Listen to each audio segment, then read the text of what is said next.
Hello दोस्तों, स्वागत है आप सभी का आपके अपने चैनल बेसिक नॉलेज में। तो कैसे हैं आप लोग? आशा करता हूं आप सभी मस्त है, स्वस्थ है और पढ़ाई भी बहुत ही जबरदस्त तरीके से कर रहे हैं। जी हाँ दोस्तों, आप लोगों का एग्जाम सामने है। इसी दौरान दोस्तों आप लोगों के लिए हम लेकर आए बहुत ही बढ़िया और इंपॉर्टेंट चैप्टर विद्युत यानी कि इलेक्ट्रिसिटी।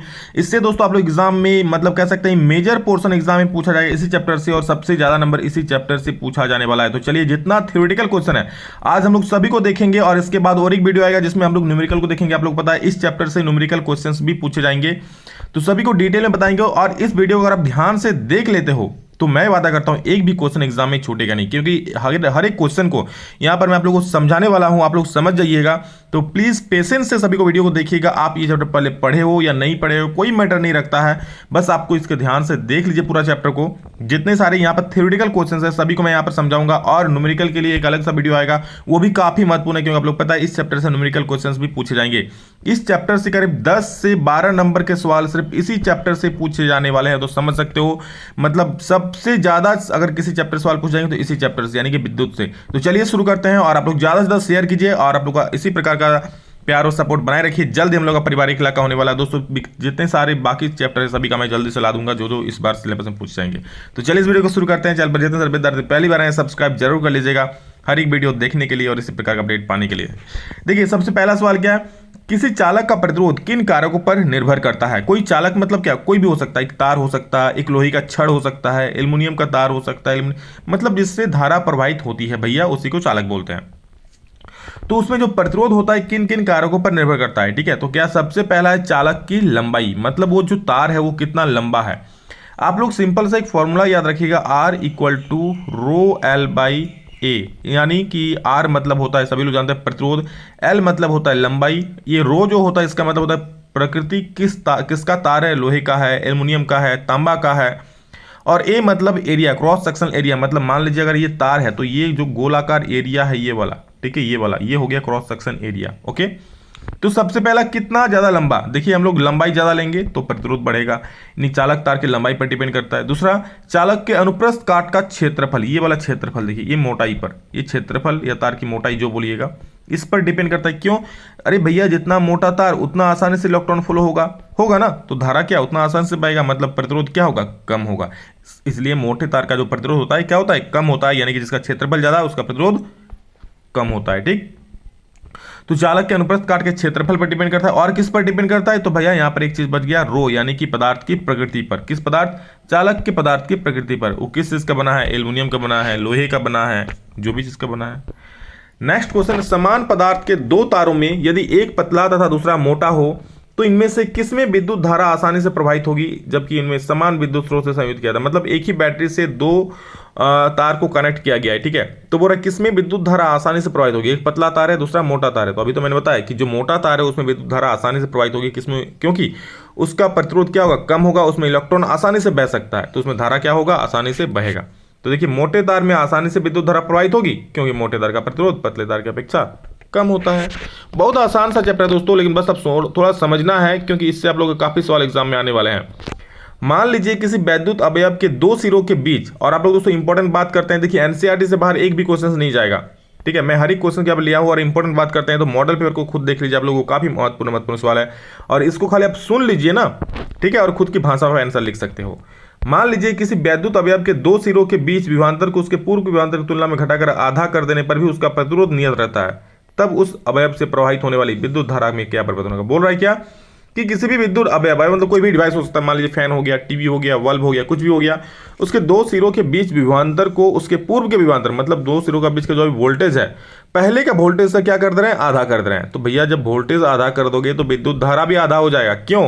ओम का नियम कहता है, क्या कहता है कि नियत ताप पर, ठीक है, क्या होता है कि जो दो सिरों के बीच का विभवांतर है वो विद्युत धारा के समानुपाती होता है, वही चीज है। तो क्या हो जाएगा, तब उस अवयव से प्रवाहित होने वाली विद्युत धारा भी आधी हो जाएगी। क्यों? क्योंकि ओम के नियम के अनुसार विभवांतर विद्युत धारा के समानुपाती होता है। समानुपाती मतलब क्या भाई साहब? अरे भैया, एक चीज बढ़ेगा दूसरा बढ़ेगा, यहाँ पर विभवांतर बढ़ेगा तो धारा भी बढ़ेगा, विभवांतर आधा हो जा रहा है तो धारा भी आधा हो जा रहा है, ठीक है, मतलब एक दूसरे से कनेक्ट रहेगा। नेक्स्ट क्वेश्चन काफी महत्वपूर्ण सवाल है, क्या विद्युत टोस्टरों तथा विद्युत स्त्रियों के तापन अवयव शुद्ध धातुओं के न बनाकर किसी मिश्रातु के क्यों बनाए जाते हैं? काफी महत्वपूर्ण सवाल है, देख लीजिए क्या आंसर लिखा हुआ है। कि विद्युत टोस्टरों तथा विद्युत इस्त्रियों के तापन अवयव शुद्ध धातु के न बनाकर किसी मिश्र धातु के इसलिए बनाए जाते हैं क्योंकि मिश्र धातु का प्रतिरोध तथा गलनांक शुद्ध धातुओं की अपेक्षा अधिक होता है, जिसके कारण ये ज्यादा गर्म होता है और गर्म होने के बाद भी पिघलता नहीं है। मतलब क्या, देखिए मिश्र धातु मतलब क्या, जब दो या दो से अधिक धातुओं को मिला करके जो चीज तैयार होता है उसे मिश्र धातु कहते हैं। और इसका क्या होता है, इसका जो दोस्तों गलनांक होता है, ठीक है, मिश्र धातु का प्रतिरोध और गलनांक काफी ज्यादा होता है, शुद्ध धातु की अपेक्षा क्या होता है, ज्यादा होता है। और गलनांक ज्यादा होगा मतलब क्या, जल्दी गलेगा नहीं, गलनांक मतलब ज्यादा ताप पर गलेगा, जल्दी नहीं गल जाएगा। तो जिसके कारण क्या होगा, प्रतिरोध ज्यादा होता है इसलिए ज्यादा गर्म होगा, ठीक है, और गर्म होने के बाद भी पिघलेगा नहीं। क्यों, क्योंकि इसका गलनांक ज्यादा है, ठीक है, और इसलिए लाइटिंग देगा। टोस्टर मतलब आप लोग चेक करते हैं ना, लाइन जो टेस्टर जिसको बोलता है वही चीज हो गया। विद्युत इस्त्री मतलब जो आयरन होता है, तो आयरन का आप लोग नीचे वाला भाग देखते हैं, ठीक है, तो मिश्र धातु का बनाया जाता है ताकि गले नहीं, उसका गलनांक हाई होता है, प्रतिरोध भी हाई होता है। समझ गए मेरी बात। और अगला सवाल है, निम्नलिखित में एक तालिका है, आप लोग एनसीईआरटी किताब में दिया, उसको देख लीजिएगा। उसको देख करके बोलना है कि आयरन तथा मरकरी में कौन विद्युत का चालक है। तो उस तालिका के अनुसार दोस्तों आयरन का जो है प्रतिरोध मरकरी से कम है, ठीक है, आयरन का प्रतिरोध मरकरी से कम होता है, इसीलिए आयरन मरकरी अपेक्षा विद्युत का अच्छा चालक है। अरे भैया, जिसका प्रतिरोध कम होगा ना वही तो अच्छा चालक, उसी में तो धारा आसानी से प्रवाहित होगी, तो वही तो होगा अच्छा चालक। क्या हुआ है, चलो आगे बढ़ते हैं। कौन सा पदार्थ सर्वश्रेष्ठ चालक है। तो उस तालिका के अनुसार दोस्तों जो सिल्वर था उसका प्रतिरोध सबसे कम था, तो सिल्वर इज और फाइनल आंसर, यानी कि सिल्वर का प्रतिरोध सबसे कम होता है, ये सर्वश्रेष्ठ चालक होता है। अगला सवाल दोस्तों न्यूमेरिकल, मैंने कहा था ये न्यूमेरिकल है लेकिन ये फिगर वाला न्यूमेरिकल। कैसे, देखिए बोले किसी विद्युत परिपथ का व्यवस्था आरेख खींचिए, ठीक है, मतलब एक परिपथ व्यवस्था आरेख खींचने बोला है जिसमें 2 वोल्ट के 3 सेलों की बैटरी, एक 5 ओम, एक 8 ओम और एक 12 ओम का प्रतिरोधक तथा एक प्लग कुंजी सभी श्रेणी क्रम में, मतलब जैसे एक परिपथ आप लोग को बनाने बोला है। तो चलिए मैंने बना दिया, आप लोग ये देख लीजिए। ये है दोस्तों वो परिपथ, ठीक है, आप लोग ध्यान से देखिए, इसको गौर से देखिए इस चेहरे को। और यहाँ पर 2 को फिगर बनाए, लेकिन आप लोगों को सिर्फ एक ही करना है, ये वाला। ये देखिए यहाँ पर एक 5 ओम का प्रतिरोध है, एक 8 ओम का है और एक 12 ओम का, 3 प्रतिरोध को मैंने जोड़ दिया है। और बोला यहाँ पे 2-2 वोल्ट का 3 बैटरी, 3 लगा हुआ है सेल, ठीक है, पूरा बैटरी है, 3 सेल लगा हुआ है, यहाँ 2 वोल्ट, ये 2 वोल्ट और ये भी 2 वोल्ट का है, ठीक। और एक कुंजी यानी कि स्विच लगा दिया गया है। ये आप लोग को परिपथ बनाने बोला था, परिपथ मैंने बना दिया और यहाँ पे धारा का डायरेक्शन यहाँ पर दिखा दिया है, इधर से इधर, इधर से इधर, कोई दिक्कत नहीं। नेक्स्ट क्वेश्चन है और एक दोस्तों यहाँ पर देखिए, उसका आंसर ये वाला है, सेकंड वाला है। क्या बोला है कि परिपथ एक को अब दोबारा खींचिए। अरे भैया काहे दोबारा मेहनत करा रहे हो, चलिए जब बोला है तो खींचे लीजिए। क्या बोला है, इसमें प्रतिरोधकों के प्रवाहित विद्युत धारा को मापने के लिए एमीटर तथा 12 ओम का प्रतिरोधक के सिरों के बीच विभवांतर मापने के लिए वोल्टमीटर लगाए। एमीटर तथा वोल्टमीटर के क्या पाठ्यक्रम होंगे, ठीक है। तो देखिए यहाँ पर आप लोगों को एक आमीटर एक वोल्टमीटर लगाने बोला था, ठीक है। तो मैंने वोल्ट, आप लोगों को पता है वोल्टमीटर जो लगता है हमेशा पार्श्वक्रम में लगता है, तो मैंने यहाँ पर 12 ओम के समक्ष एक वोल्टमीटर लगा दिया, यहाँ पर देख सकते हो, ठीक है। और यहाँ पर दोस्तों एक आमीटर लगा हुआ है, ये देखिए एक आमीटर भी यहाँ लगा दिया। और साथ में दोस्तों ये क्वेश्चन और ही क्या पूछा है कि इसका पाठ्यांक भी ज्ञात कीजिए, मतलब आप लोग को कितना धारा, इसमें से कितना धारा बह रहा है वो धारा निकालना है पहली बात। और वोल्टमीटर कितना, भी इक्वल टू कितना क्या होगा, भी। अब देखिए ये क्या है, यहाँ पर भी इसमें कितना जाएगा, मतलब यहाँ पर वोल्टेज कितना होगा, ठीक है, क्योंकि वोल्टेज सब में अलग अलग होगा, तो इसमें भी निकालना है। आप लोग निकालिए, आप लोगों को मैंने फॉर्मूला बताया है पहले भी, और नहीं बनेगा तो नेक्स्ट टाइम जब मैं न्यूमेरिकल बताऊंगा तभी वाले क्वेश्चंस को बता दूंगा, ठीक है। तो कमेंट करके बोलिएगा, अगर इसका आंसर चाहते हैं तो। नहीं, आप लोग सभी लोग इसका आंसर अगर निकाल लिए तो कमेंट में जरूर बोलेंगे। अगला सवाल है, श्रेणी क्रम में संयोजित करने के स्थान पर विद्युत युक्तियों को पार्श्वक्रम में संयोजित करने के क्या लाभ है। तो देखिए विद्युत युक्तियों को पार्श्वक्रम में संयोजित करने के निम्नलिखित लाभ है। 2 श्रेणी संयोजन होता है, एक होता है श्रेणी क्रम और एक होता है पार्श्वक्रम, ठीक है। क्या होता है, देखिए पार्श्वक्रम में क्या क्या लाभ होता है। पहला लाभ सबसे क्या है कि प्रत्येक युक्ति के लिए विभवांतर समान होगी तथा युक्तियां अपने प्रतिरोध के अनुसार धारा ग्रहण कर सकती है। अब विभवांतर में पार्श्वक्रम में क्या होता है दोस्तों, पार्श्वक्रम में क्या होगा कि प्रत्येक युक्ति के लिए विभवांतर क्या मिलेगा, समान मिलेगा, क्योंकि विभवांतर उसमें पार्श्वक्रम में जब पार्श्वक्रम संयोजन होता है उसमें वोल्टमीटर कनेक्ट करते हैं। मान लीजिए ये पार्श्वक्रम है, इस प्रकार 2 पर 3 प्रतिरोध है, ठीक है। तो सब में क्या जाएगा, सब में वोल्टेज जाएगा, ठीक है, सब में समान वोल्टेज जाएगा, तो जिसको जितना जरूरत होगा उतना ले लेगा। लेकिन श्रेणी क्रम में क्या होता है, मान लीजिए यहाँ पर एक फैन है, फिर एक बल्ब लगा हुआ है, फिर एक कूलर है, तो ये अपना वोल्टेज ले लेगा तो थोड़ा वोल्टेज घट जाएगा, फिर ये लेगा उस पर घट जाएगा, मतलब सब अपना उचित वोल्टेज नहीं ले सकता है। मान लीजिए इसको 5 वोल्ट चाहिए, अब यहाँ से 4 वोल्ट जाएगा, तो इसको तो उचित वोल्ट नहीं मिल रहा है ना। तो इसीलिए दोस्तों पार्श्वक्रम में क्या होता है, सबको उचित वोल्टेज मिलता है, क्योंकि वहाँ सबको बराबर वोल्टेज मिलता है, तो जिसको जितना जरूरी होता है वो ले लेता है, क्योंकि यहाँ तार अलग अलग खींचा हुआ है। मान लीजिए ये एक तार है, ये एक तार है और ये एक तार है, सब में वोल्टेज आएगा भी, वो सब में क्या होगा, वोल्टेज V ही होगा, V। अब V सब में होगा तो जितना इसको चाहिए वो ले लेगा, जितना इसको चाहिए वो ले लेगा, अपने अनुसार सब कोई वोल्टेज ले लेगा। लेकिन श्रेणी क्रम में क्या होता है, सबको समान नहीं मिलता है, सबको उचित नहीं मिलता है।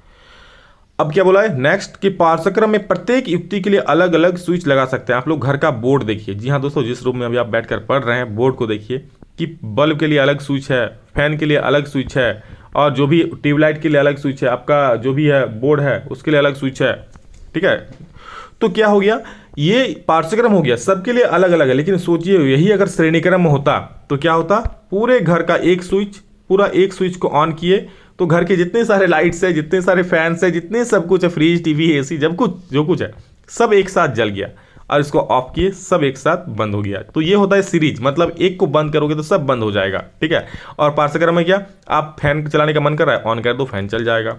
आपको बल्ब जलाने का मन कर रहा है, स्विच ऑन कर दो टिप से, बल्ब जल गया। तो ये होता है लाभ। क्या होता है, पाठ्यक्रम प्रत्येक युक्ति के लिए अलग अलग स्विच आप लगा सकते हैं।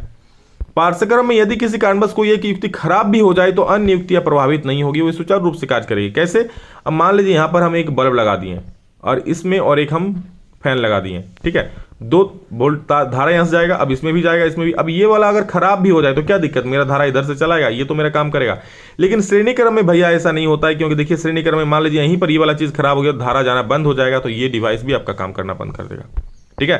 तो यही होता है पाठ्यक्रम में अगर कोई कारणवश एक युक्ति खराब भी हो जाती है ना, तो युक्तियां प्रभावित नहीं होती है और वो सुचारू रूप से कार्य करती है। और अंतिम पॉइंट है, पाठ्यक्रम में कुल प्रतिरोध का मान, जी हाँ, कम होता है। पता है फॉर्मूला क्या होता है, 1/R = 1/R1 + 1/R2 + 1/R3, जबकि सीरीज कॉम्बिनेशन है कि श्रेणी क्रम का होता है R = R1 + R2 + R3। तो यही दोस्तों है कि पाठ्यक्रम में कुल प्रतिरोध का मान कम हो जाता है, जिसके कारण धारा का मान बढ़ जाता है।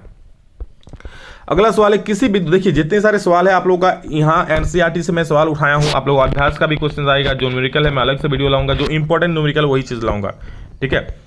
लेकिन यहाँ पर क्वेश्चन सारे के इंपॉर्टेंट देख लीजिए।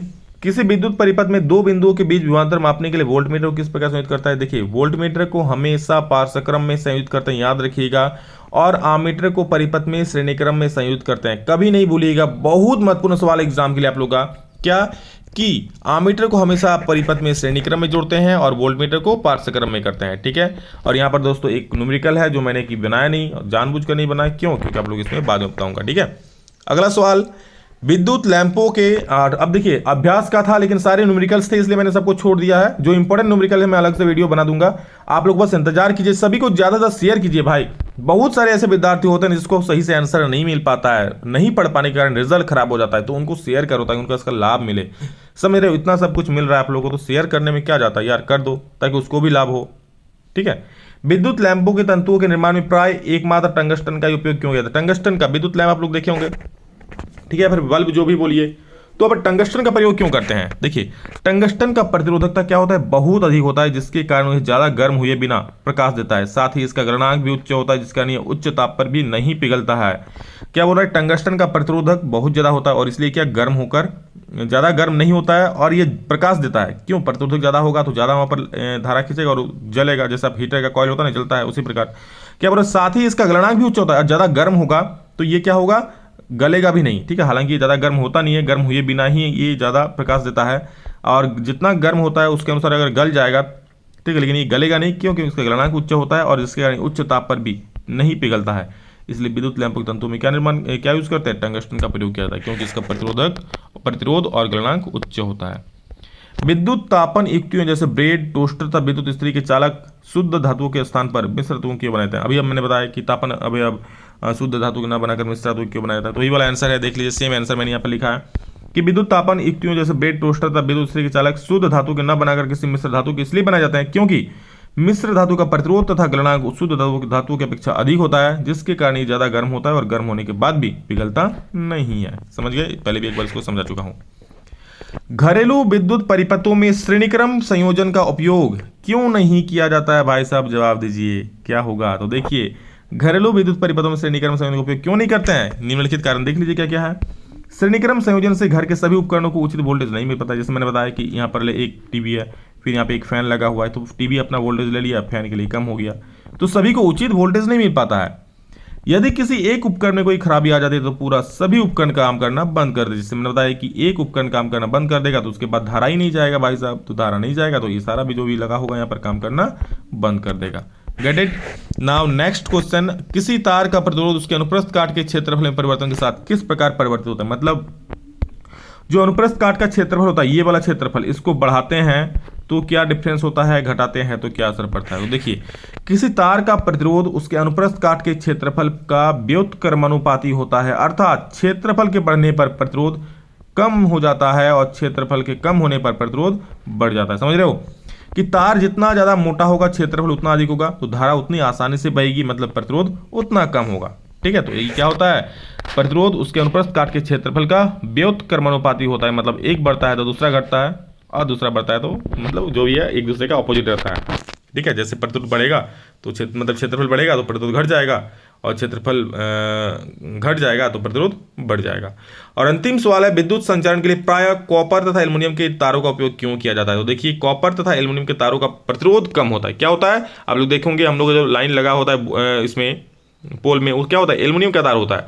क्यों, क्योंकि उसका प्रतिरोध कम होता है। तो इस प्रकार कॉपर तथा एल्युमिनियम के तार का प्रतिरोध कम होता है, जिसके कारण इसमें विद्युत धारा आसानी से प्रवाहित होता है, और इसीलिए विद्युत संचारण के लिए प्रायः कॉपर तथा एल्युमिनियम के तारों का उपयोग किया जाता है। तो इसी के साथ दोस्तों आप लोग का पूरा विद्युत चैप्टर के जितने सारे थ्योरेटिकल क्वेश्चंस थे सारा मैंने करा दिया है। बस अब आप लोगों की बारी, आप लोग किस प्रकार इसको पढ़ते हैं। भैया बहुत इंपॉर्टेंट चैप्टर है, अच्छे से मैं बार बार रिक्वेस्ट अच्छे से पढ़ लीजिए, और जो भी न्यूमेरिकल मैं जल्द इसको अपलोड कर दूंगा नेक्स्ट वीडियो में। तो बस चैनल में बने रहिए, सब्सक्राइब जरूर कर लीजिए, सभी को शेयर कीजिए दोस्तों। हम लोग जल्दी 1 लाख का परिवार होने वाला है, बस जल्दी शेयर कीजिए सभी को और पढ़िए अच्छे से, बहुत अच्छा नंबर आएगा। जितना मैं बता रहा हूँ उतना कर लीजिए, काफी है। चलिए दोस्तों, love you all, thank you all of you. अभी के लिए इतना ही, फिर मिलेंगे नेक्स्ट वीडियो में जल्दी, तब तक के लिए जय हिंद, वंदे मातरम।